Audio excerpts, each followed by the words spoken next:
Hürmetli Katyol muhlislari,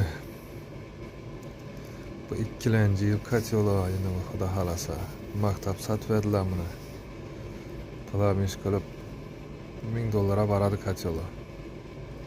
Saat kechki hozir O'zbekiston vaqti bilan 1:28 o'tdi.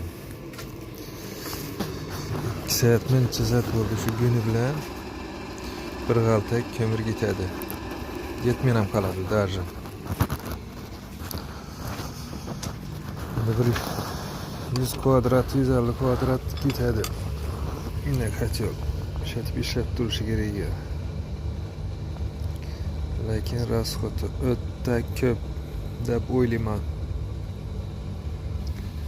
1,5-2 g'altak ketib turibdi kunini. Bir xalta alar uzoq asashi, bir g'altak. 1,5 xalta ketib turibdi kunini. Hozircha havo sovuq emas. Havo sovuq bo'lganda ish bo'lar ekan bu. Lekin qizdirishini bittadan bir davleni nasi boradi. 40 ta turibdi. Bu yerda.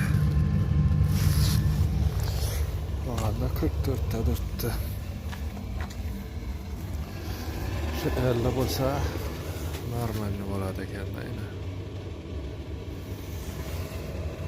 Nasıl o'zinglar? Hada baqa berasizlar. Katyola.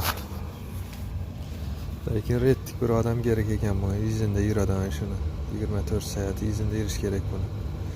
O't solish kerak. Har 3-4 soatdan yolg'on ekan u 10 soat yanadi, 8 soat yanadi deyarlari. Bu odam men yanıma ikkalaringlar agar ishingning katyol bo'lsa 2-3 soatdan ko'mir solib turish kerak ekan. 2-3 soatdan.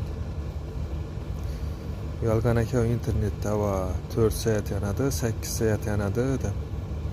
8 soat yansam rozi edim men. Lekin 8 soat emasmidi, uzoqi 3 soat, 2 soat yanadi. Sizlar ham shunday katyola tishib bir kuyib qolmanglar deymandan.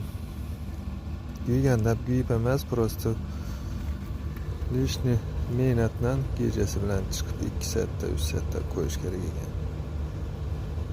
Bekar bir odam kerak izinda yurmaga.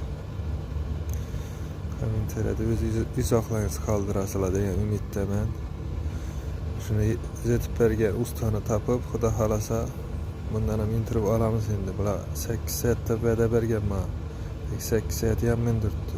6 soat yansam rozi edim. 6 soat ham men turibdi chiqadi yo'q.